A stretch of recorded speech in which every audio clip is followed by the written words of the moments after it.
देखिए सारे लोग ध्यान दें, relation between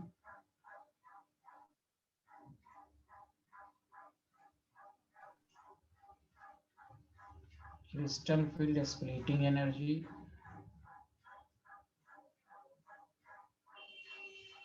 of tetrahedral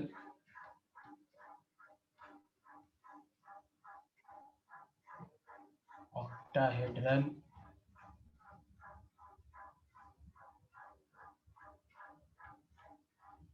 complex। और से सुनिए, आपके पास ये टेट्राहेड्रल है, ये CFC वैल्यू ऑक्टाहेड्रल है। एक बात बताइए, टेट्राहेड्रल में कितने लिगेंड्स होते हैं? 4। 4 सर। और ऑक्टाहेड्रल में 6। Do you understand? Yes sir. दूसरा, नंबर ऑफ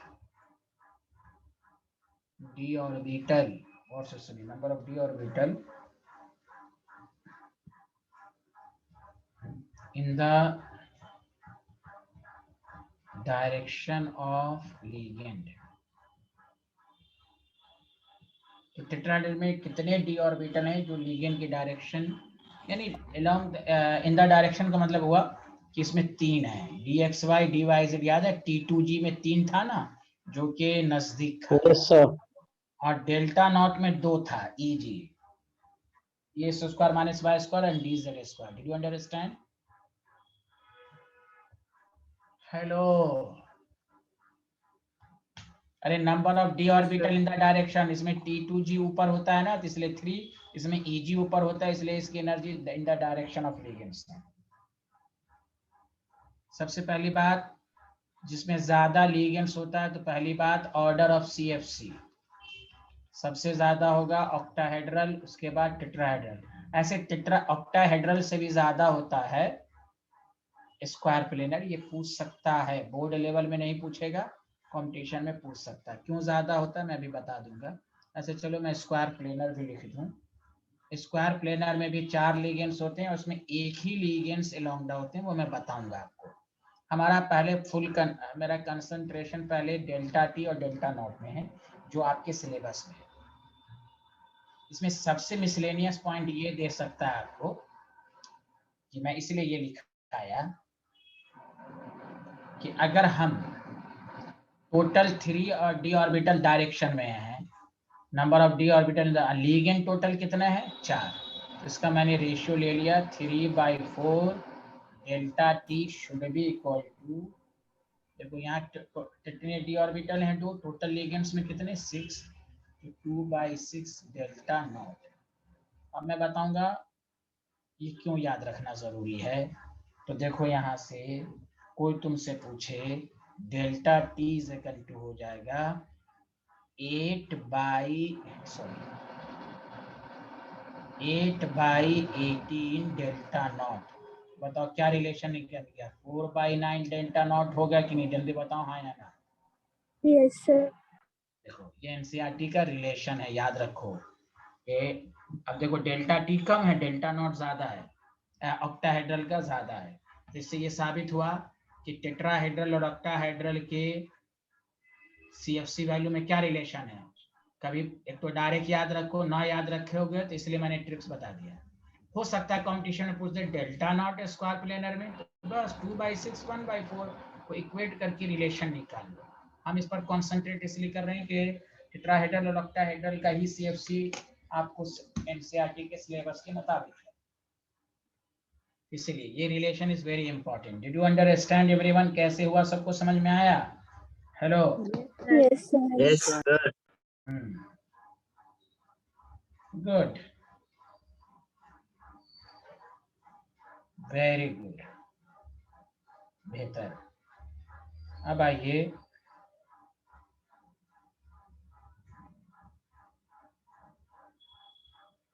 लिख लिया?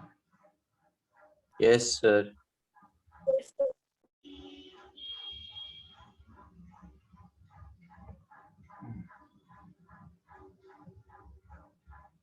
गुड।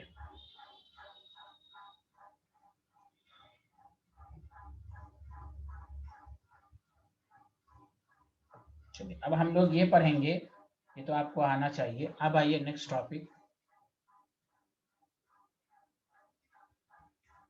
Factor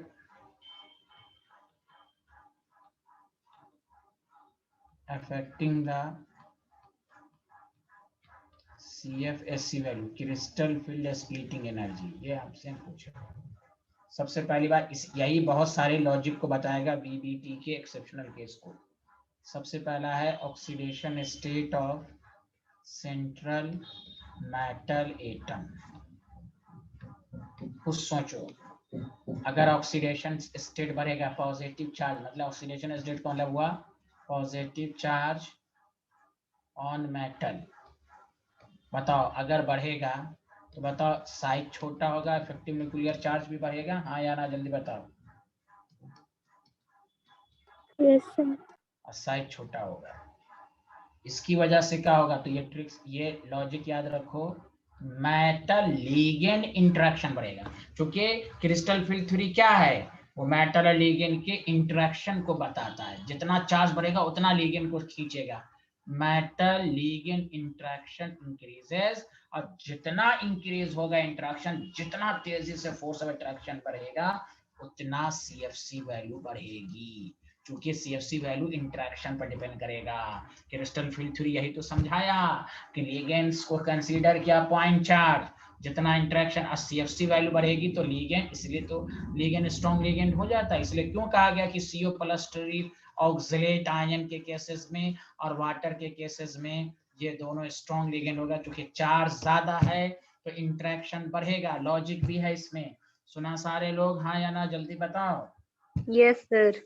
yes. जैसे आपको Yes. एग्जाम, हाँ, जैसे एग्जामिनर आपको क्वेश्चन दे दिया, एग्जाम्पल एक क्वेश्चन दे दिया, मान लो CONH3, ये भी स्ट्रॉन्ग लिगेंड है, +2, एंड बी CONH3 6+3। तो यहाँ कोबाल्ट पर दोनों में लिगेंड सेम है, जानते हैं। यहाँ पर ये वीक फील्ड लिगेंड है। मैंने रीजन बताया था कि Cu+2 Ni+2 के केसेस में ammonia week field ligand, exceptional case का बताया था ना।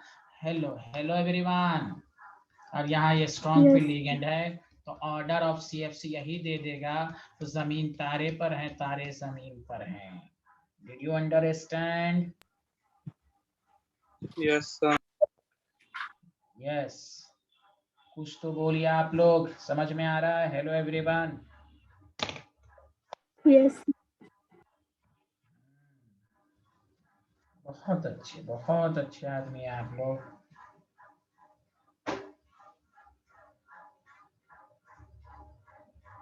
एनी प्रॉब्लम लिख लिया तो बताइए। पिछला स्लाइड लिख लिया था आप लोगों ने? Yes sir. No sir. अच्छा लिखिए लिखिए।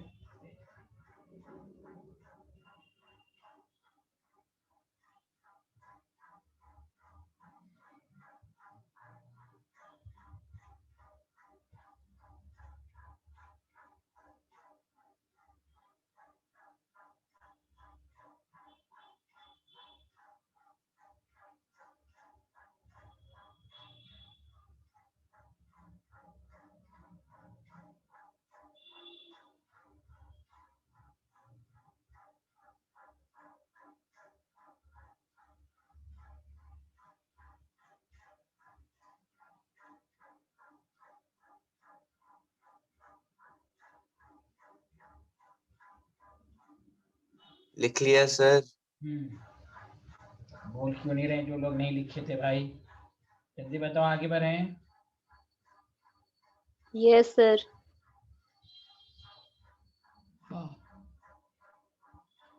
दूसरा फैक्टर लिखो। ये तो आसान है, ये तो फिर भी लिखना है। स्ट्रेंथ ऑफ लिगेंड, ये तो आप तो जानते ही हैं। SFL होगा तो CFC वैल्यू बढ़ेगी, और वीक फील्ड लिगेंड होगा तो CFC वैल्यू घटेगी, ये तो आप जानते ही हैं। तीसरा फैक्टर यही जो आपको मैंने बताया था कि 3D 4D 5D principal quantum number,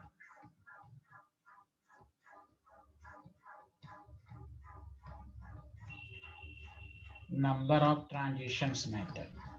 आपको बताया था ना कि स्ट्रॉन्ग फील्ड लिगेंड और वीक फील्ड लिगेंड का कांसेप्ट सिर्फ 3D सीरीज के लिए होता है, याद आया सबको? Yes, sir.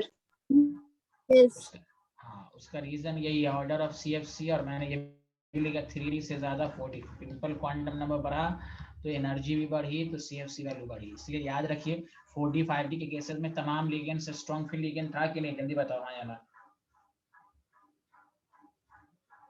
Yes, sir. Yes, sir. Very good. Next topic. अब असल आओ, एक दो टॉपिक के बाद फिर हम आइसोमर शुरू करेंगे। लिख लिया सारे लोग? Yes, sir. Yes, sir. अब ध्यान दें,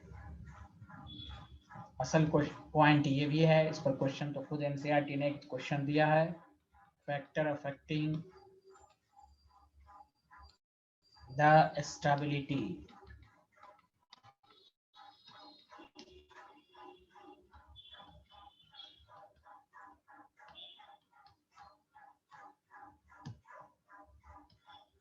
कॉम्प्लेक्स कंपाउंड। अब हम स्टेबिलिटी ऑफ कॉम्प्लेक्स कंपाउंड की बात करेंगे। सबसे पहले अब रुक जाइए, सबसे पहली बात, oxidation state of central metal ion directly proportional to stability. क्योंकि CFC वैल्यू बढ़ेगी तो स्टेबिलिटी भी बढ़ेगी।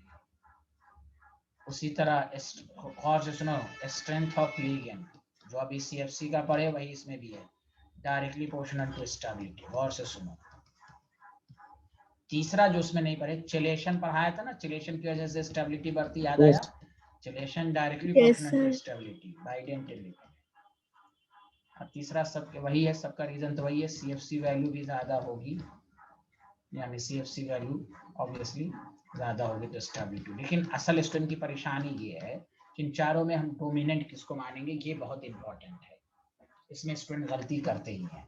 और से सुनो अच्छे से, ऑर्डर ऑफ स्टेबिलिटी में सबसे प्रायोरिटी जब भी तुम्हें कॉम्प्लेक्स कंपाउंड, ये असल है, इसके लिए आप कोचिंग ज्वाइन करते हैं। स्टेबिलिटी तो बहुत सारी बातों पर डिपेंड तो करता ही है, लेकिन असल ये है कि हम सबसे टॉप प्रायोरिटी किसको देंगे। तो याद रखो, अगर कार्बन डोनर लिगेंड अगर है तो सबसे ज्यादा वो स्टेबल होगा, क्योंकि कार्बन डोनर बहुत ही स्ट्रॉन्गेस्ट लिगेंड है।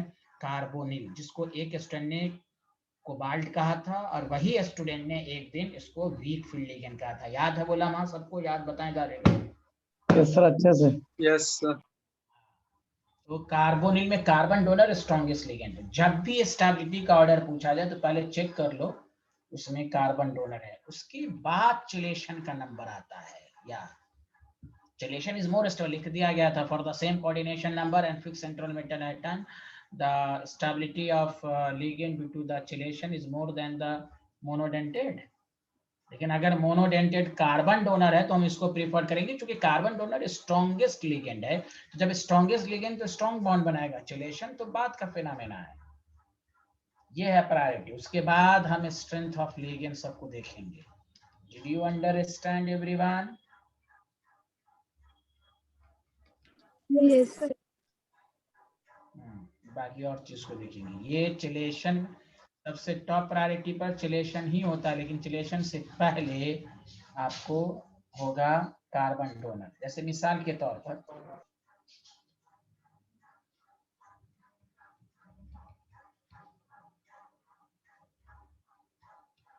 क्वेश्चन लिखना शुरू करें।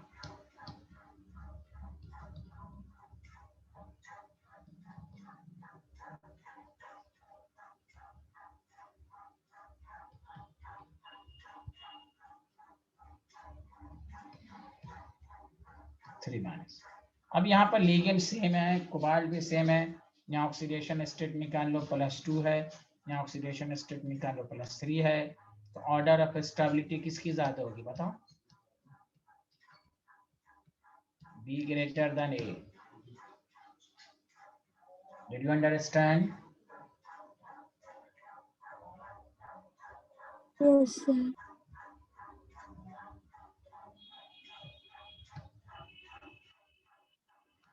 अरे भाई लिख लिया था सारे लोग, हाँ है ना? Yes sir. Yes, sir. वो अपने के लिए सर्च करो।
B is Order- greater than A, sir. कौन? B greater than A. भाई सर ऑक्सीडेशन स्टेट ज्यादा है सर उसका। यहाँ पर भी ऑक्सीडेशन स्टेट सेम है। डीएमजी पर देखो, डीएमजी पर 1 माइनस होता है। देखो 2 डीएमजी, देखो डीएमजी का स्ट्रक्चर देखो, सारे लोग नोट्स खोलो।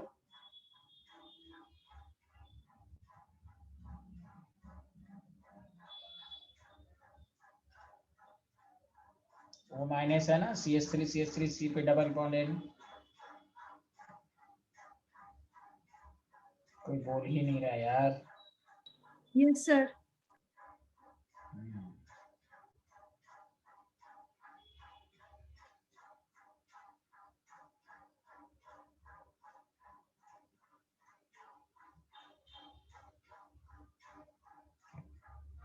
आप बताओ,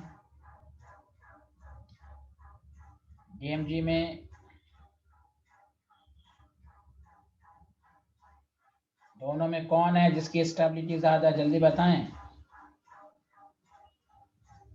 दोनों बाइडेंटेड है, दोनों चिलेशन बनाएगा, जल्दी बताओ हाँ या ना। Yes, sir. गुड। इसमें इथाइलिन डायमीन कितने रिंग बनाएगा? रिंग को देखो, रिंग 2 बनाएगा। एक इथाइलिन डायमीन 1 रिंग बनाता है। अच्छा, डीएमजी कितना रिंग बनाएगा, चेक करो। ये रिंग 5th मेंबर रिंग बनाया था, कितना रिंग बनाएगा ये भी? ये कितना रिंग बनाया था?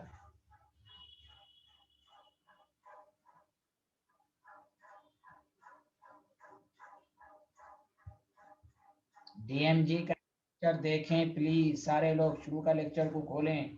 Di methyl गैलायोक्सोमेट।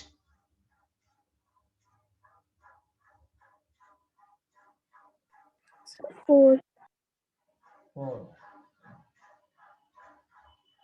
कैसे 4 बनाता है?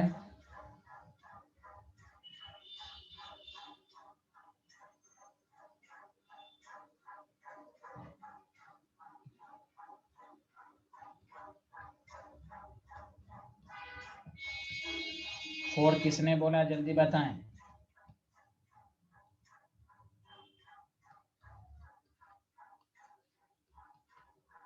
बताइए, यही स्ट्रक्चर था हाँ या ना, जल्दी बताओ। Yes sir. Yes, sir.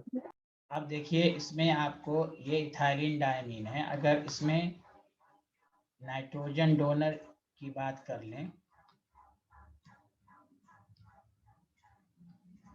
1 2 3 4 5, और से सुनिए, तो 2 रिंग तो हो गया, और एक स्ट्रनी का 4 रिंग। बताएं 4 रिंग कैसे है इसमें, जल्दी बताएं। किसी ने कहा 4 रिंग, जल्दी बताएं किसने बोला था 4 रिंग? इंशाजादी ने। Hello, Yes, sir.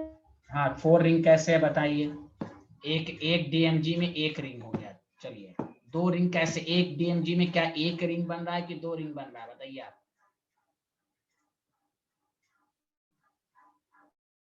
Sir. तो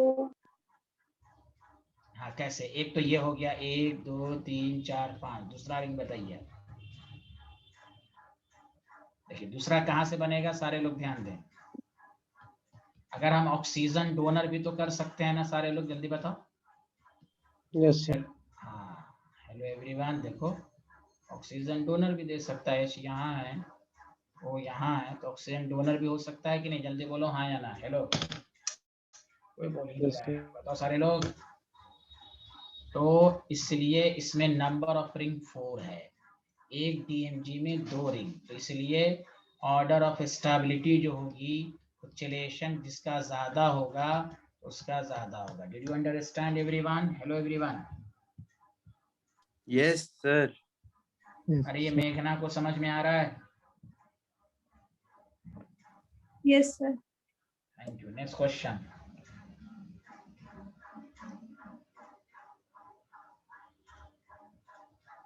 मैं 2 क्वेश्चन कराऊंगा फिर आगे बढ़ूंगा। जल्दी लिख लिया हाँ या ना? जल्दी बताएं। सर हाँ बोलिए। सर डीएमजी एक मतलब एक ही रिंग बनाएगा अगर नाइट्रोजन डोनर होगा या फिर ऑक्सीजन डोनर होगा। हाँ, तो आंसर पॉसिबिलिटीज क्या है? अगर नाइट्रोजन डोनर होगा तो क्या होगा? एक रिंग बनेगा, तो 2 डीएमजी है तो 2 रिंग बना। Yes sir. अगर ऑक्सीजन से अगर ओवरऑल देखा जाए तो ये पूरा जो है दो टेट्राडेंटेट लिगेंड है। अगर ऑक्सीजन दोनों की तरफ से देगा तो एक और बनेगा ना। नाइट्रोजन डोनर एक लिगेंड, ऑक्सीजन डोनर एक लिगेंड। यस तो सर। नाइट्रोजन डोनर होगा तो 2, ऑक्सीजन डोनर की तरह बिहेव करेगा तो 2 2 4 हुआ ना। यस। ये पॉसिबिलिटीज है कि क्या क्या दे सकता है। इथाइलिन डायमीन में only nitrogen donor are there, उसकी पॉसिबिलिटीज एक ही है। एक इथाइलिन डायमीन एक ही बनाएगा तो 2 इथाइलिन डायमीन 2 रिंग बनाएगा। इथाइलिन ग्लाइकोसोमेट में ये है कि भाई इसमें पॉसिबिलिटीज ये है कि इसमें नाइट्रोजन भी दे सकता है, ऑक्सीजन भी दे सकता है। Did you understand? जी सर।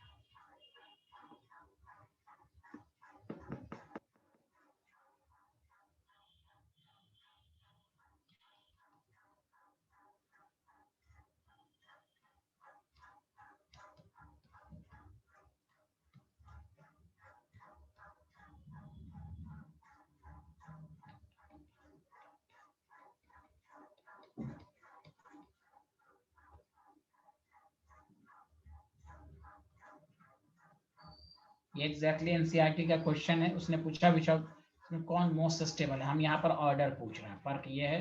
उसमें भी पता चल जाएगा मोर स्टेबल कौन है। चलिए बताइए ऑर्डर स्टेबिलिटी।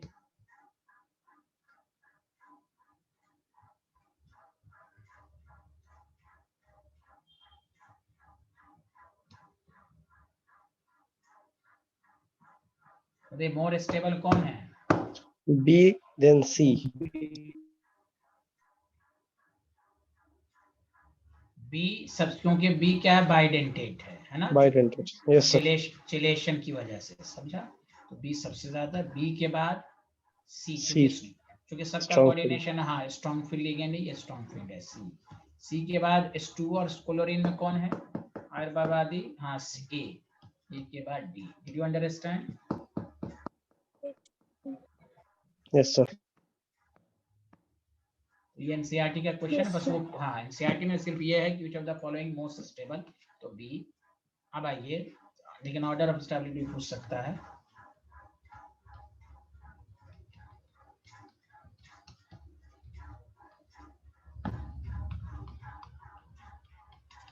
ये तो आसान है, चलो जल्दी बताओ।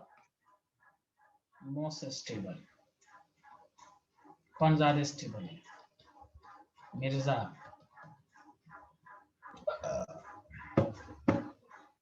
So B ज्यादा stable है, sir.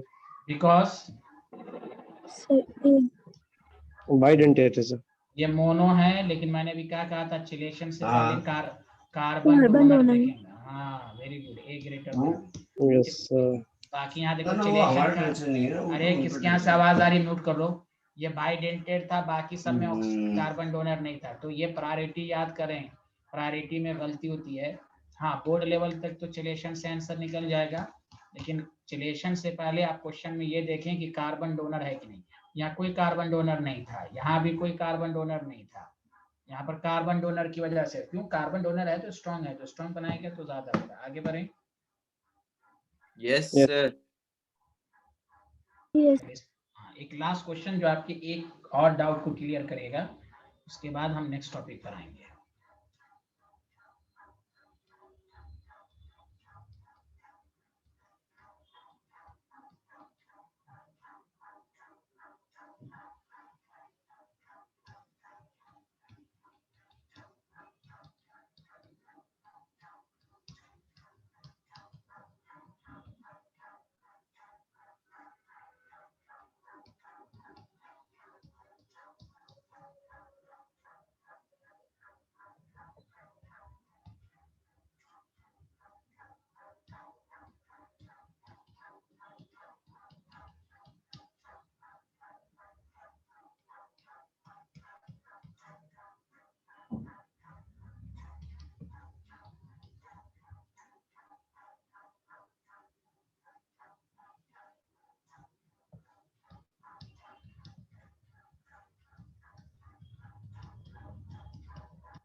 सर ई सबसे ज्यादा होगा। सबसे ज्यादा ई। यहाँ पर भी देखो ऑक्सीडेशन स्टेट +2, चूंकि EDT पर 4 माइनस होता है, चूंकि इसमें इसलिए होगा क्योंकि याद है इसमें नंबर ऑफ रिंग 5 बना था, याद है 5th नंबर रिंग 5 बना। तो सबसे ज्यादा तो ई हो गया। ई के बाद तुम देख लो सबसे ज्यादा रिंग इसमें बनेगा सी चिलेशन, उसके बाद इसमें बनेगा डी, डी के बाद बी, बी के बाद ई। बोलो हाँ या ना, जल्दी बताओ। Yes, sir. यस। गुड, ये हो गया आपका चिलेशन। अब आइए एक इम्पॉर्टेंट टॉपिक है, आगे बढ़ें, जल्दी बताइए। Yes, sir. अच्छा, जब आप लिगेंड्स पढ़ेंगे ना, तो आपने पढ़ा लिगेंड्स इलेक्ट्रॉन डोन, ये लिख लिया, चलिए चलेगा, अभी लिखिएगा नहीं, और से सुनिए। लिगेंड्स इलेक्ट्रॉन डोनर होता है, मेटल को देता है, कौन सा बॉन्ड बना था, sigma bond. Did you understand? अरे बोले। Yes, sir.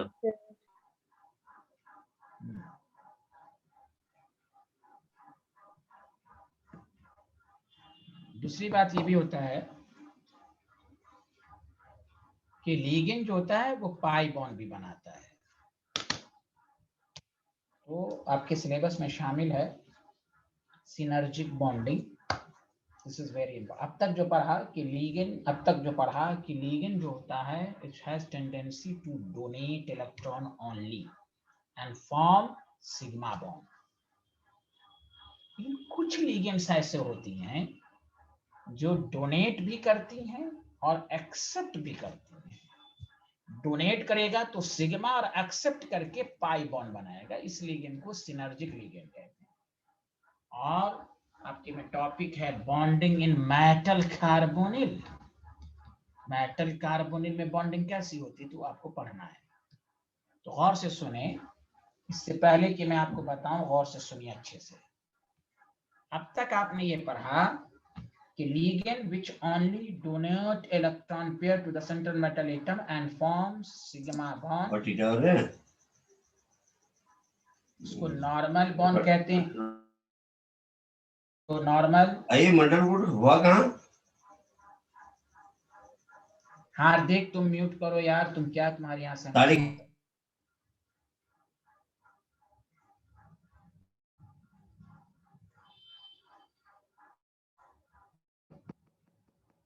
और से सुने।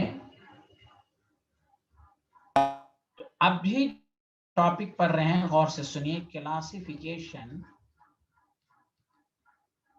Of ligand on the basis of bonding. अब तक पढ़ा था denticity, charge on the basis of, ये मत समझिएगा, ये सब आपके सिलेबस। डेंटिसिटी एक होता है नॉर्मल लिगेंड होता है,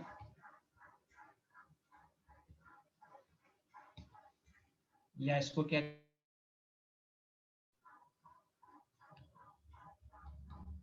क्लासिकल लिगेंड। इसका मतलब ये होता है द लिगेंड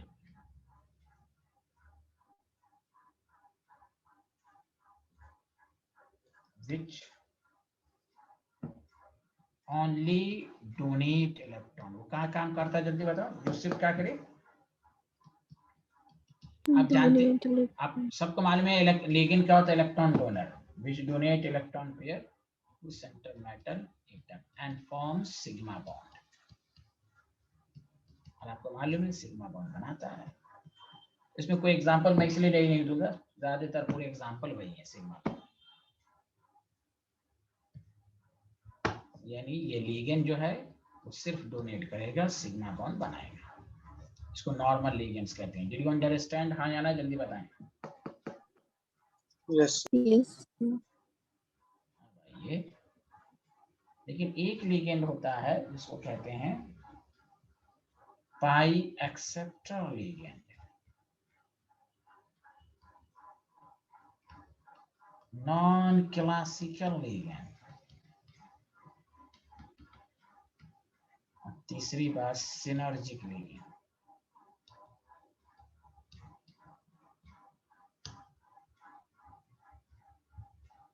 टॉपिक डालिए।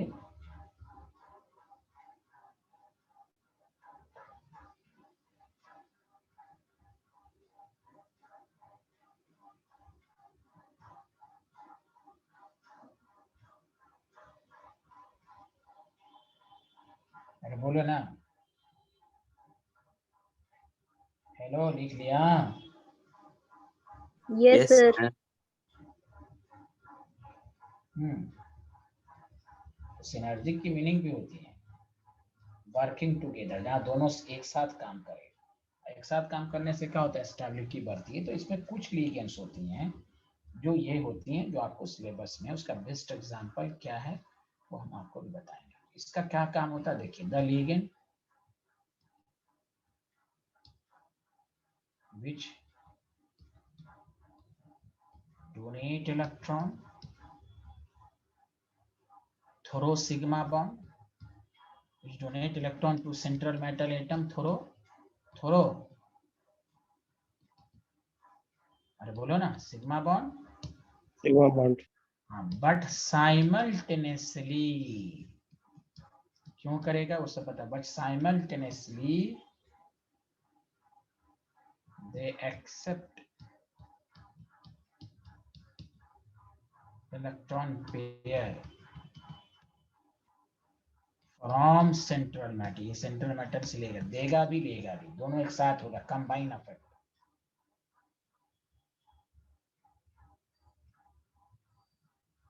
थोरो पाई बॉन्ड, जैसे भी कहते हैं synergic bond. Through pi bond is called pi acceptor ligand. इसके बेस्ट एग्जांपल अभी मैं बता रहा हूँ। तो देखो, पाई एक्सेप्टर लिगेंड क्या करता है, सिग्मा बॉन्ड भी बनाता है और पाई बॉन्ड भी बनाता है। मतलब ये कि कोई भी पूछे लिगेंड का काम क्या होता है, कि इलेक्ट्रॉन डोनर। लेकिन कुछ लिगेंड ऐसे होते हैं जो इलेक्ट्रॉन डोनेट भी करते हैं और एक्सेप्ट भी करते हैं। Do you understand? दोनों काम करते हैं। Yes, sir. Thank you. आगे बढ़े। Yes, sir. अब इसमें कुछ जो इसमें बेस्ट एग्जांपल है कार्बोनिल, मतलब ये कोबाल्ट है कि कार्बोनिल है, जल्दी बताओ। कार्बोनिल। और आपको सिलेबस में कार्बोनिल ही पढ़ना है। होता नाइट्रोसोनियम जो पढ़ाया था आपको। बेंजीन भी ऐसा है कि दोनों काम करता है, R3P ये सब। लेकिन आपको बेस्ट एग्जांपल कौन है, जल्दी बताओ। कार्बोनिल ही पढ़ना सिलेबस में। सुना, आगे बढ़े, जल्दी बताइए। Hello everyone. Yes, इसका sir. इसका मतलब ये हुआ कि ये इलेक्ट्रॉन देगा तो सिग्मा और इलेक्ट्रॉन एक्सेप्ट भी करेगा। सर इसी दोनों बॉन्डिंग को हम सिनर्जिक इफेक्ट कहते हैं। इसकी वजह से स्टेबिलिटी बढ़ती है और ये अब हम सिनर्जिक इफेक्ट पढ़ाने जा रहे हैं। तो यही लिगेंड दोनों काम करता है। अब बताओ, आगे बढ़ें, जल्दी बताएं सारे लोग। Yes, sir. तो सबसे पहला क्वेश्चन तो यही बनेगा, which of the following are pi acceptor ligand. या वो पूछ देगा which of the following ligand can form sigma as well as pi. उसमें कम से कम आपको कार्बोनिल याद होनी चाहिए। चलिए आगे बढ़ते हैं, टॉपिक डालिए। ये कहाँ देखा जाता है, इसलिए आपको टॉपिक है बॉन्डिंग, और इस पर अच्छे अच्छे क्वेश्चंस आते हैं। Bonding in metal carbonyl, bonding in metal carbonyl, bonding in, अरे bonding in Metal carbonyl. Yes, सबको समझ में है। तो मेटल कार्बोनिल में यही बोलिए सिंपल कि दो कितना बॉन्ड बनता है, दो बॉन्ड, एक सिग्मा बॉन्ड और एक पाई। Fine. समझा। तो देखो सिग्मा बॉन्ड क्यों बना, लिगेंड इलेक्ट्रॉन डोनर है। देखिए कार्बोनिल का स्ट्रक्चर देखिए और से सुनिए, एक मिनट। पहला है केस, लैंग्वेज तो मैं लिखा ही चुका हूं। लिगेंड ने पहले सिग्मा बॉन्ड बनाया, पहला कौन सा बॉन्ड बनाया, जल्दी बोलो। Sigma bond.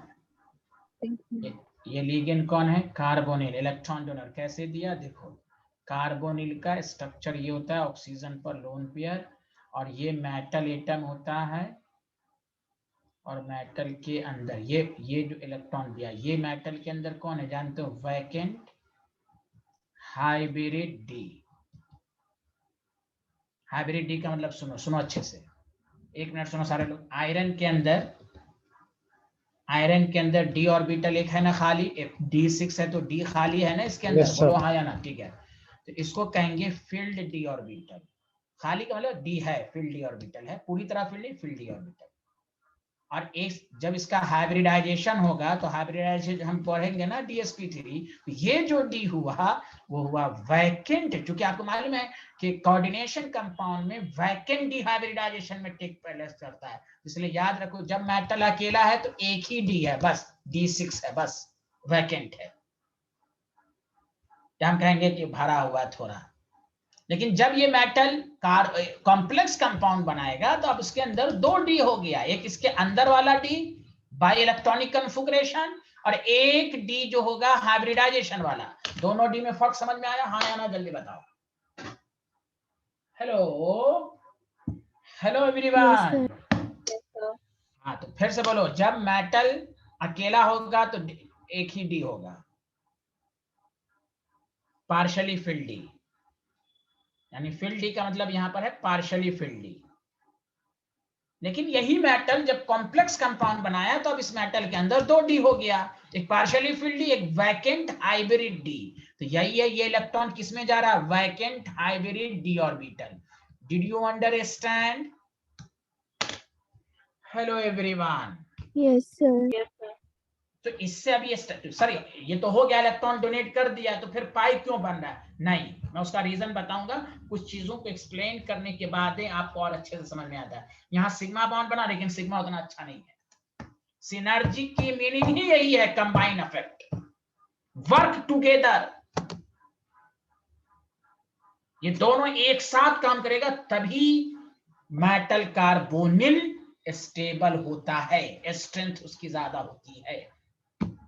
अभी 5-6 मिनट के बाद और अच्छे से आएगा। पहले मैं एक एक चीज को एक्सप्लेन कर रहा हूं। पहला बताओ, पहला लिगेंड मेटल के साथ क्या बनाया, सिग्मा। ये मैंने डिफिनेशन में लिख दिया है, the ligand which donate electron through sigma bond to central metal atom through sigma bond, तो यही दिया।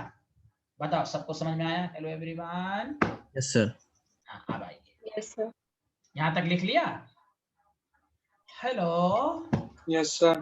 तो बताओ ये कार्बोनिल इलेक्ट्रॉन डी ऑर्बिटल को दिया मेटल के अंदर, कौन सा डी है ये? फिल्ड डी कि vacant D? Vacant hybrid D? Vacant hybrid. Vacant. Yes yes. अब सुनो दूसरा, अब पाई बॉन्ड बना, तो पाई बॉन्ड मैंने लिख दिया कि साइमल वर्ड है, साइमल्टेनियसली,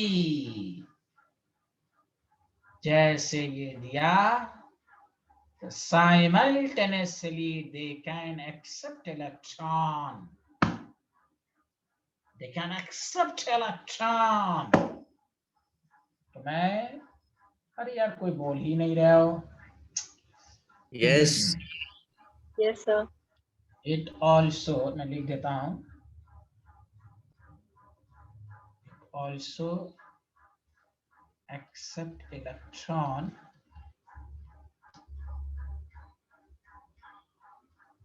from सेंट्रल मेटल। ये कौन से? तो सेंट्रल मेटल एटम में पार्शियली फिल्ड डी था ना?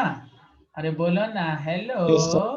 वही इसको बिहारी sir. को देगा, पार्शियली फिल्ड दे देगा। हाँ partially field.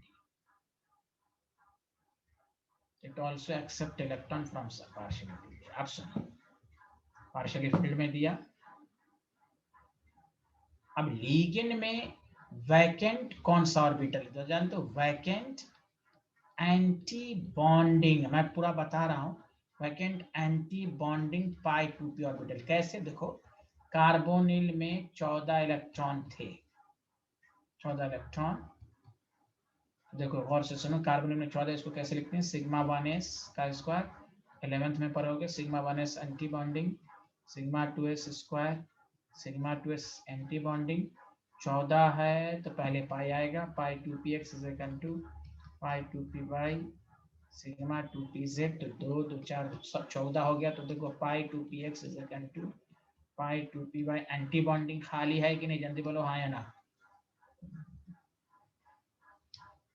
Yes sir. Yes, sir. तो भाई जो कह रहा है कि जो मेटल डी देगा, मेटल जो अपना इलेक्ट्रॉन देगा, तो लिगेंड एक्सेप्ट कैसे करेगा? तो भाई ये वैकेंट एंटी बॉन्डिंग पाई 2p में लेगा। पहले देगा सिग्मा बॉन्ड की वजह से देगा, और दूसरी बात क्या होगा, लेगा कैसे? तो इसके अंदर वैकेंट, अंदर जो जैसे मेटल के अंदर भी 2 डी है ना, फील्ड डी और वैकेंट है भी, उसी तरह लिगेंड के अंदर वही है, लोन पेयर भी है, तो लोन पेयर दिया। और कार्बोनिल के अंदर क्या है? वैकेंट डी है।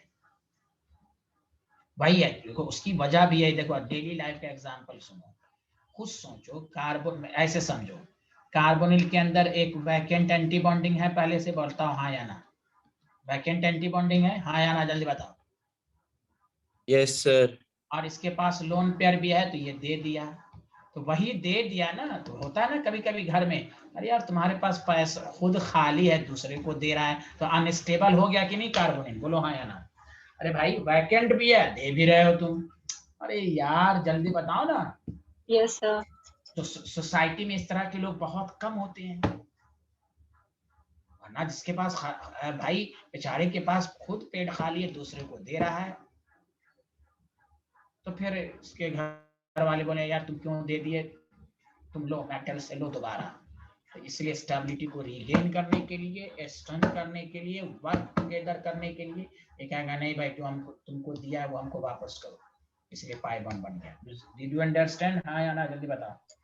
अरे यार काश मेरी कॉम। हाँ, तो इस बॉन्डिंग को कहते हैं सिनर्जिक बॉन्डिंग। वही लिख रहा था, it also accept electron from CME partially filled. समझा कि नहीं? Through synergic bonding.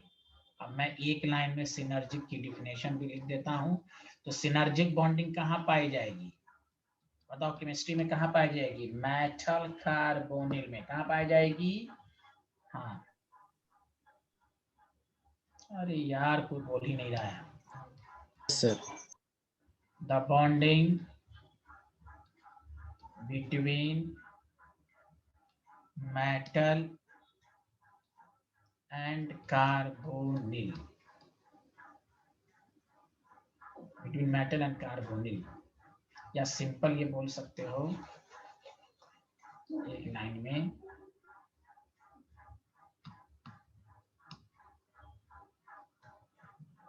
The bonding in metal carbonyl is called synergic bonding या synergic effect। तो सर इससे क्या होगा, तो वही आगे का जैसे चिलेशन से क्या हुआ तो वही मैं लिख रहा था, which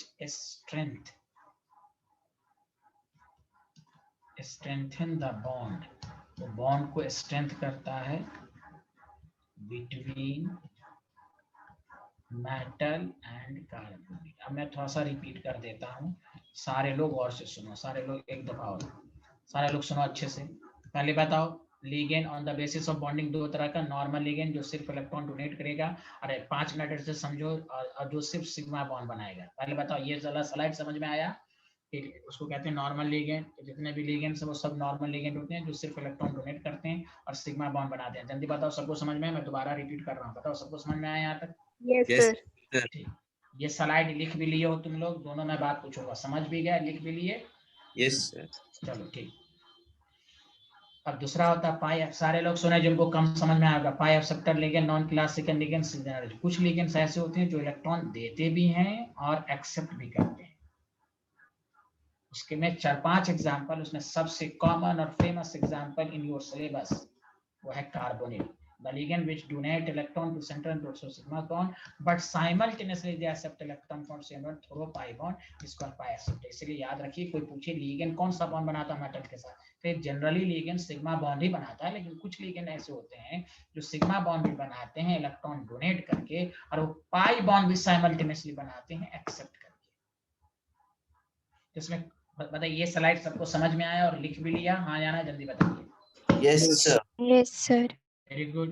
तो ये आपको हो गया कार्बोनिल, ये सब है, लेकिन आपके बोर्ड लेवल के लिहाज से एक एग्जांपल याद रखें, कैसे कंपटीशन वाले सब याद रखने वो अच्छा है, इन कंपटीशन वालों को भी कार्बोनिल ही पूछा जाएगा, समझा? तो ये आप बना सकते हैं। जहां तक भी लिख लिया, समझ गए? बताइए बताइए Yes. कौन, अच्छा sir. सारे लोग मिलकर कौन ऐसा लिगेंड है जो पाई बॉन्ड और सिग्मा बॉन्ड दोनों बताता है, जो डोनेट भी करता है और एक्सेप्ट भी करता है? जल्दी बताओ। Metal carbon.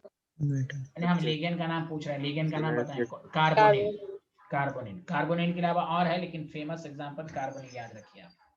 चलिए, ये भी स्लाइड हो गया। अब बताओ, वही जो समझो वही चीज यहाँ पर है, बॉन्डिंग इन। अब कोई कहेगा ये बात, तो ये ऑब्वियसली ये लिगेंड का नाम तो कार्बोनिल है, तो ऑब्वियसली ये सब काम किसके साथ होगा? मेटल के साथ होगा। तो इसलिए केमिस्ट्री में आपके सिलेबस में टॉपिक भी है एक्सरसाइज में, बॉन्डिंग इन मेटल कार्बन। तो बॉन्डिंग इन मेटल कार्बोनिल को हम सिनर्जिक बॉन्ड कहते हैं। सिनर्जी की डिक्शनरी मीनिंग होती है वर्किंग टुगेदर, एक साथ काम करना। तो देखिए, आपको ये बात दिमाग में होना चाहिए कि सर हम जब पढ़ते हैं ऑर्गेनिक, वहां तो डबल बॉन्ड यहाँ भी एक साथ है, लेकिन यहाँ एक साथ है, यहाँ पर एक साथ है, लेकिन यहाँ सिग्मा में अलग इलेक्ट्रॉन है, पाई अलग से बना है। यहाँ पर क्या दिया, फिर उसी इलेक्ट्रॉन से पाई बना, दोनों में फर्क अलग अलग है। इसीलिए कहेंगे, ये नहीं कहना कि जहां पर भी सिग्मा पाई बना वो सिनर्जी का इफेक्ट होता है, नो। मेटल कार्बोनिल में सिग्मा पाई दोनों बना, साइमल्टेनियसली बना, इसलिए बना।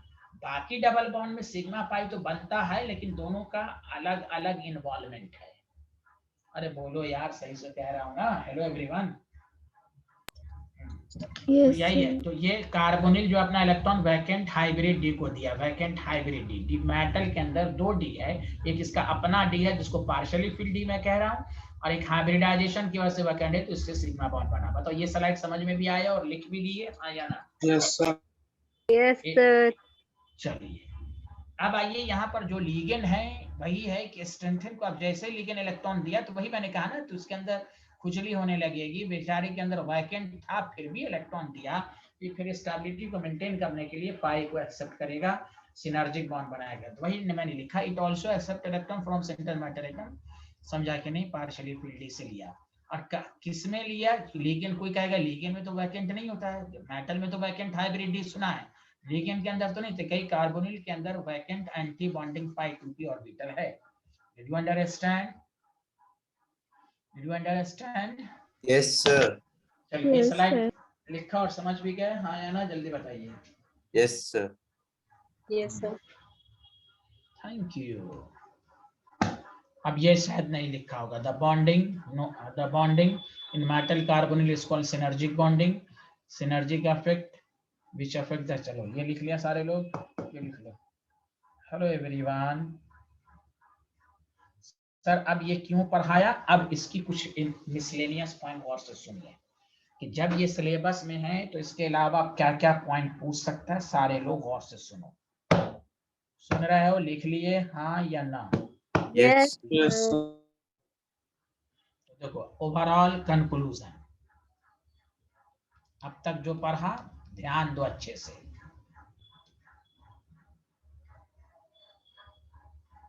मेटल है, कार्बोनिल है,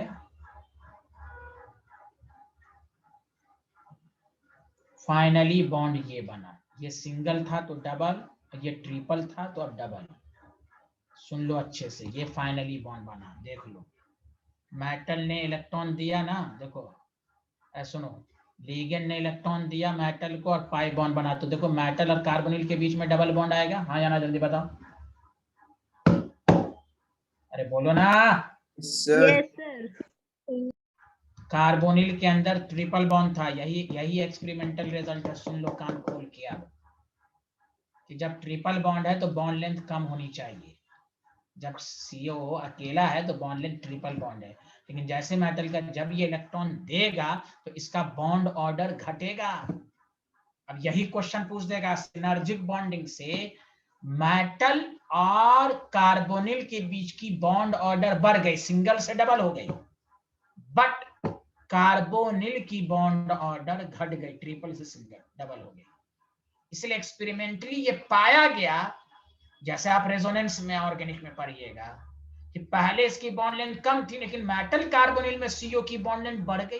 अब एक्सपेरिमेंट साइंटिस्ट को अजीब लॉजिक लगा कि भाई कार्बोनिल जब अकेला है तो इसके बॉन्ड लेंथ कुछ और है, जैसे ये बॉन्ड बना तो इससे उनको समझ में आया कि जरूर यहां पर दो चीजें हुई होंगी, यहां पर लिगेंड सिर्फ इलेक्ट्रॉन डोनेट नहीं किया होगा, या एक्सेप्ट भी किया होगा। तो मेटल और कार्बोनिल के कार्बन के बीच में बॉन्ड ऑर्डर बढ़ रहा है, मतलब सिंगल से डबल हो रहा है। अब कार्बन और ऑक्सीजन की बॉन्ड ऑर्डर घट रही है, जब बॉन्ड ऑर्डर घटता है तो इसका बॉन्ड लेंथ बढ़ा और इसका बॉन्ड लेंथ घटा। Did you understand? अब कंपटीशन में क्वेश्चन सब क्या पूछेगा, ये तो लॉजिक वाला, अब इसी लॉजिक पर क्वेश्चन सब बनाएगा कि जब कार्बोनिल अकेला है तो ट्रिपल बॉन्ड है, लेकिन जब कार्बोनिल कंपाउंड के अंदर मेटल के साथ आया तो कार्बन ऑक्सीजन का bond order partially reduced. Hello, समझ में आ रहा है? Hello, Yes. गौर से Yes, सुनिए। sir. Due to synergic affect, इसलिए तो कहा ना सिनर्जिक अफेक्ट की वजह से क्या हो गया। तो पहला लॉजिक सुनो, स्टार पॉइंट डाल के गौर से सुनो। मेटल कार्बन, C का मतलब कार्बन, बॉन्ड ऑर्डर इंक्रीजेस, बताओ सही लिखा हाँ या ना? बॉन्ड ऑर्डर का मतलब होता है बॉन्ड, हाँ या ना, जल्दी बताओ। ये क्या Yes, गलत sir. बात Yes, है? sir. Yes, sir. Metal carbon का बॉन्ड ऑर्डर भी बढ़ा तो बॉन्ड स्ट्रेंथ भी बढ़ा, but metal carbon bond length क्या हो गया? घट गया। हेलो, समझ में आया? Yes. है Yes, sir. अब इसी का उल्टा दूसरे साइड लिख देता हूं, चौथा इफेक्ट। हेलो एवरीवन, कार्बन और ऑक्सीजन बॉन्ड ऑर्डर क्या हो गया बताओ? घट गया। तो कार्बन और ऑक्सीजन बॉन्ड स्ट्रेंथ क्या हो गया? ये भी घट गया। तो कार्बन ऑक्सीजन बॉन्ड लेंथ, अब सब झुल झुल के रखेगा, इधर स्टूडेंट को पागल हो जाता है, सर कहाँ पर बढ़ रहा है? तो रे तुम एक को पढ़ो, दूसरा उसका उल्टा कर दो, बोलो ना। हेलो एवरीवन, Yes, काश sir. मेरी कौम इस हकीकत को समझ ली होती क़ाला या लैत क़ौमी यालमून। जल्दी बताएं, समझ में आया? Hello Yes, sir. सर समझ गए सर। ये मदिहा बोल रही है ना? हाँ समझ गए। हाँ हाय हाय करेंगी, फिर हाई स्पिन और लो स्पिन हो जाएगा दिमाग इनका। बड़े आए हैं। समझ गए सर, समझ गए सर। चलिए, did you understand? Has everyone completed this Yes, sir. Slide? Yes, sir. Yes, sir. इसीलिए बहुत सारे ऑब्जेक्टिव में आप देखिएगा, ये डाटा याद रखिए कि the bond length of CO, the bond length of CO in free state. Free state का मतलब समझे अकेला। कहते नहीं ये आदमी आइसोलेटेड है। ये डाटा याद रहे तो अच्छी बात है। 1 to 8 एंगस्ट्रॉम। कार्बोनिल अकेला था तो ये था। But bond length of CO in metal carbonyl, in metal carbonyl complex तो क्या हो गया? बढ़ जाएगी। उसकी एज देखो, उसका और 1 पॉइंट, ये याद रखिए, देखो 1.12 है, 1.15 हो गया। हेलो एवरीवन, तो बॉन्ड लेंथ इसी का एक्सप्लेनेशन देगा सिनर्जी का इफेक्ट। क्योंकि बॉन्ड जब मेटल के साथ सिग्मा पाई बनाएगा तो कार्बोनिल के बीच का बॉन्ड ऑर्डर घटेगा। Did you understand? कुछ भी तो बोलो। Yes. Yes, sir. अच्छा, तो एक क्वेश्चन मैं दे रहा हूँ, तो एक क्वेश्चन दूं, बता दीजिएगा ना? Yes, sir. यस।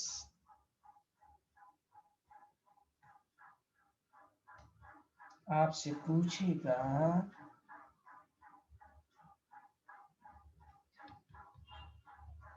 क्वेश्चन है CO बॉन्ड स्ट्रेंथ। सुन लो अच्छे से। CO bond strength is expected to increase. जबकि CO बॉन्ड घटता है, लेकिन कह रहा है घटने में किस में ज्यादा है थोड़ा। Expected to increase in the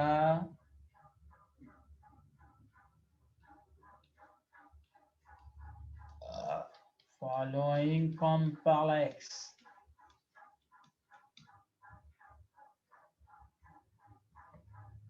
पहला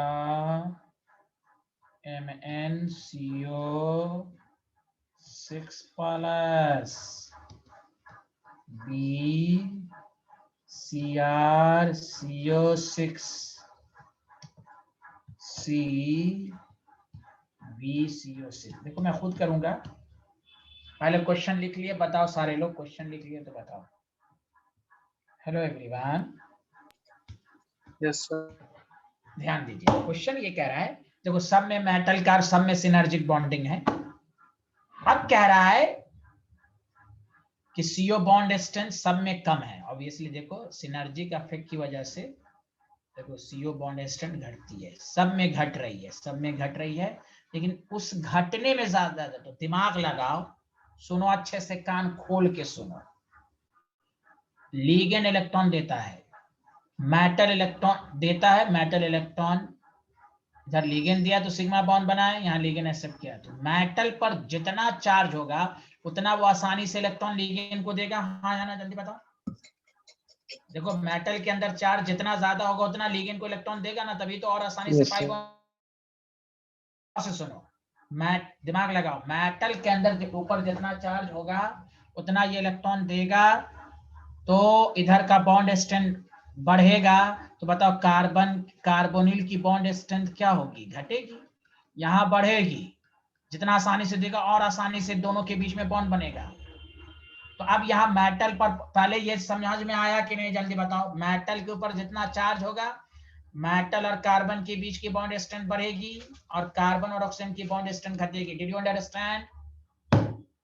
Yes, जल्दी sir. बोलो। अब सुनो, यहाँ मेटल पर पॉजिटिव चार्ज है तो भूखा है, भूखा तो ये आसानी से नहीं देगा, जबकि तीनों में बॉन्ड स्ट्रेंथ कम है। उस कम में क्या वर्ड लिखा हुआ है? Expected to increase. तो ऑप्शन होगा ए, क्योंकि मेटल पर यहाँ नेगेटिव है तो आसानी से देगा। यहाँ चार्ज 0 है, यहाँ प्लस चार्ज है, प्लस वाला बखील होता है, बखील होगा तो सही से नहीं देगा, सही से नहीं देगा तो दोनों में सी डबल बॉन्ड हो है, इसमें भी सी डबल बॉन्ड हो, इसमें भी सी डबल बॉन्ड हो, लेकिन ये वाले सी डबल बॉन्ड की बॉन्ड स्ट्रेंथ ज्यादा है, क्योंकि मेटल पे चार्ज कम है, पॉजिटिव है, तो वो उतना आसानी से कार्बन को नहीं देगा। तो मेटल और कार्बन की बॉन्ड की स्ट्रेंथ जो है वो घटेगी, तो सीओ की कुछ बढ़ेगी। ओवरऑल तीनों में कम है। बताओ अच्छे से समझ में आया कि नहीं? जल्दी बोलो। Hello everyone, hello everyone. Yes, sir. तो देखो अच्छे से, दोबारा सुनो। यहाँ पर पूछा है सीओ बॉन्ड स्ट्रेंथ, तो सीओ बॉन्ड स्ट्रेंथ ए में ज्यादा, फिर बी में, फिर सी में। अगर हमसे पूछता एमसी बॉन्ड स्ट्रेंथ तो उल्टा हो जाता, सी में, फिर बी में, फिर ए में, क्यों? ये आसानी से देगा तो उतना सी और बॉन्ड के बीच में बॉन्ड स्ट्रेंथ ज्यादा होता। मेटल और कार्बन का बॉन्ड स्ट्रेंथ पूछता तो उल्टा होता। यहाँ कार्बन और ऑक्सीजन का पूछा है, तो कार्बन और ऑक्सीजन का बॉन्ड स्ट्रेंथ तीनों में कम है, जो कि अभी केमिस्ट्री ने कहा कि जहां सिनर्जिक बॉन्डिंग होती है तो वहां कार्बन की बॉन्ड स्ट्रेंथ घटती है, वो सब में कम है। लेकिन उस कम में पूछ रहा है एक्सपेक्टेड टू इंक्रीज किसमें है, तो ये गरीब है, ये सही से मैट कार्बन को इलेक्ट्रॉन नहीं देगा। जब नहीं देगा तो इसकी बॉन्ड स्ट्रेंथ इन तीनों में ज्यादा है। Did you understand? जल्दी बताइए। यहाँ जाना, अब कोई पूछ ही नहीं रहा है, बोल ही नहीं रहा यार। हेलो, कुछ तो बोल दो यार। समझ में आया? Yes sir. अरे यार कितना झूठ बोलते हो। चलिए, तो ये पूरा हो गया 12th वाले। कल 12th वाले नहीं आएंगे, कल सिर्फ आइसोमर शुरू होगा। सुना सारे लोग? अरे बोलिए। Sir, yes, sir. Yes, sir. हाँ, 1-2 क्लास और होगी, उसका चैप्टर खत्म, तो शाम में फिजिकल होगी, फिर सुबह में ऑर्गेनिक से स्टार्ट करेंगे। सुना सारे लोग? Hello Yes, everyone. sir. Yes, अब sir. ऑर्गेनिक आने